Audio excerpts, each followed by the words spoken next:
En gros, si j'ai bien compris, vous me direz si mon interprétation est biaisée, mais ce dépérissement, il est lié au fait qu'on a fait de la sélection clonale. Et vous nous proposez en fait de revenir à une sélection clonale et encore plus restrictive. Est-ce qu'on ne va pas prendre des risques sur quelque chose qu'on ne connaîtrait pas aujourd'hui en multipliant finalement que 3 clones en les proposant à partir de 2015, quoi. Est-ce qu'il n'y aurait pas une solution à aller vers une diversité génétique beaucoup plus grande afin d'éviter que le problème se repose sous une autre forme probablement? Effectivement, l'objectif, c'est de ne pas rester sur 3 clones. Donc, tous nos efforts actuellement, c'est de pouvoir fournir une gamme de clones, à mon avis, équivalente à celle qui existait autrefois. Donc, il y avait une quinzaine, enfin exactement 16 clones. À mon avis, l'objectif, c'est effectivement de pouvoir disposer au moins d'une quinzaine de clones de Syrah à l'avenir.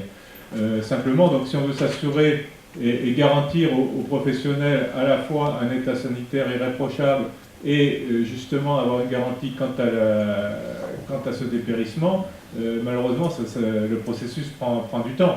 Donc on concentre nos efforts pour accélérer au mieux ces délais, mais pour réduire au mieux ces délais. Voilà. Donc après, repartir du... Donc pour moi, je veux dire, l'objectif, c'est bien de rétablir cette diversité. Hein, donc voilà. Alors après, est-ce qu'il y a des méthodes pour la rétablir plus rapidement? Certainement, mais avec moins de garanties. Voilà. Donc ce que je peux dire. Donc ça veut dire, ce que je veux dire, donc si on repart d'une base diversifiée, rapide, sans aucun contrôle, effectivement, on a accès à cette diversité plus rapidement, mais donc sans aucune garantie. Voilà.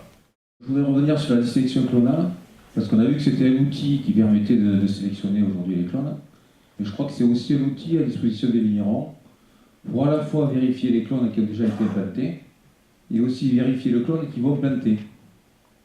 Donc ça, vous en direz certainement un mot, c'est une proposition que vous pouvez faire aux vignerons. Moi, je voudrais revenir parce qu'on a fait quelques tests là-dessus, on a fait quelques vérifications sur des vignes plantées ou qui allaient être plantées, et ce n'est pas toujours le clone livré qui était celui qu'on retrouvait dans les parcelles.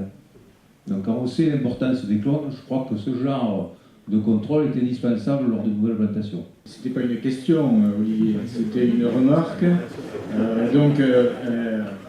C'est difficile de faire de l'autopromotion, de la publicité, on n'est pas là pour ça aujourd'hui. Mais puisque tu nous en donnes l'occasion, l'ILV propose une prestation pour rechercher si le clone qu'on pense planter est bien le bon clone. Ouais.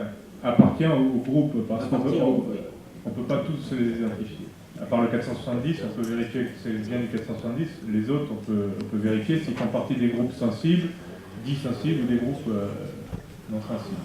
Est-ce qu'on ne va pas perdre aussi des qualités de la Syrah en éliminant des clones dits sensibles? En fait, on n'a jamais fait de lien entre la sensibilité au dépérissement et les qualités agronomiques ou organoleptiques des laines, du courbure, etc.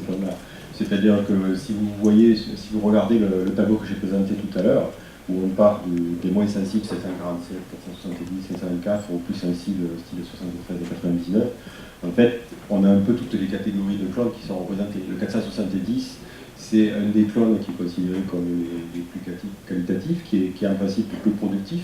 Bon, c'est vrai que les résultats tout à l'heure qui ont été présentés à la bande vont un peu à l'encontre de ce que je dis, mais normalement c'est un clone qui est quand même peu productif dans l'ensemble, alors que le 524 et le 747 sont plutôt des clones productifs. Donc il n'y a pas vraiment de lien direct. Et pareil, au niveau des clones les plus sensibles, que ce soit le 99 et le 383, sont des clones très sensibles au dépérissement. Le 383 est un petit producteur, le 99 est plutôt un gros producteur. Donc on n'a pas vraiment de lien direct entre la sensibilité au dépérissement et la qualité des produits que l'on peut obtenir. Par contre, c'est vrai qu'en supprimant un nombre de clones, on supprime quelques possibilités. On se retrouve actuellement effectivement qu'avec 3 clones disponibles. Donc malheureusement, il va falloir faire avec, parce que c'est difficile de prendre des risques et de continuer à planter des clones qui présentent des risques de dépérissement. On va faire avec 3 clones qui quand même nous donnent satisfaction, qui donnent des produits tout à fait équipés de la Syrah, il n'y a aucun souci. Et en attendant, bien entendu, que les nouveaux clones arrivent. Donc on fait tout en ce moment pour essayer d'accélérer les processus de multiplication pour que le matériel soit disponible le plus rapidement possible auprès de la viticulture. J'ai une question sur le caractère aléatoire de la distribution des pieds touchés dans les parcelles. J'ai montré une photo sur Saint-Joseph. Et en fait, et comme l'a présenté également après Pascal, il n'y a pas une garantie absolue que si on a le clone 383, 100% des souches soient atteintes. Donc il s'avère que parfois une souche présente un affaiblissement, une faiblesse particulière, et que là il y a expression des symptômes, il y a crevasse et puis rougissement. Oui, en complément peut-être, effectivement, donc en fait ces symptômes sont la conséquence d'un stress au départ. La greffe est un stress, vous devez bien vous en douter, enfin les pépiniéristes le savent bien, et également les premières années de taille, donc après plantation, lorsqu'on rabat la souche, c'est également un stress important. Et donc selon comment la greffe s'est passée, selon comment la souche a réagi à ses premières tailles, donc les crevasses peuvent apparaître plus ou moins, donc ce qui peut expliquer aussi la distribution aléatoire des souches. Et également, le terroir n'est jamais homogène, donc d'une souche à l'autre, sur le même rang, on peut avoir des différences d'alimentation hydrique, de stress hydrique plus ou moins importants, donc ça peut varier à quelques centimètres. Sur cet aspect proximité, cet aspect de potentielle transmission, hein, c'est la question sous-jacente. On a fait pas mal d'études là-dessus. Donc il y a eu des études biométriques, d'analyse au niveau statistique. Et effectivement, on a pu montrer que notamment pour les aspects rougissement et mortalité, on avait ce qu'on appelle une agrégation le long du rang. Donc c'est pas des zones comme le pourridier, et le pourridier ça fait souvent des zones, mais c'est vraiment effectivement plusieurs souches qui apparaissent, qui semblent exprimer les symptômes en même temps. Alors je parle pas de transmission, c'est volontaire. Je ne parle pas de transmission parce qu'il n'y a pas cette notion d'une souche touchée, puis l'année suivante, la suivante, etc. On parle bien d'agrégation, c'est-à-dire que les symptômes s'expriment au même endroit. On le reverra dans la journée, ça pourra faire l'objet, si vous restez toute la journée, de la discussion finale. On reverra qu'effectivement, il y a une hypothèse qui est un peu comme on l'a vu, comme ça a été observé sur d'autres maladies. On va voir que c'est un phénomène complexe, il y a plusieurs événements qui apparaissent, et que ça serait plutôt des problèmes d'hétérogénéité du sol, qui pourrait expliquer qu'on a des zones où les symptômes vont s'exprimer, où il y a un côté aggravant qui va s'exprimer plus rapidement. En fait, ce n'est pas une transmission, on le reverra sur les aspects pathologiques, mais c'est bien des hétérogénéités, des micro-hétérogénéités au niveau du sol qui font qu'on a des souches, pas tellement sur les crevasses, mais vraiment sur les rougissements et la mortalité, on a des zones plutôt le long du rang, effectivement, où on a une expression plus rapide des symptômes. Ce qu'on a vu sur les parcelles franges de pied, la question c'est est-ce que ces parcelles étaient d'origine clonale? Oui, ce qu'on a vu au Chili, ce sont des clones sous marque. On a vu du clone 100, on a vu du clone 174, du clone 525. La question est également est-ce qu'on peut faire des massales issues de clones?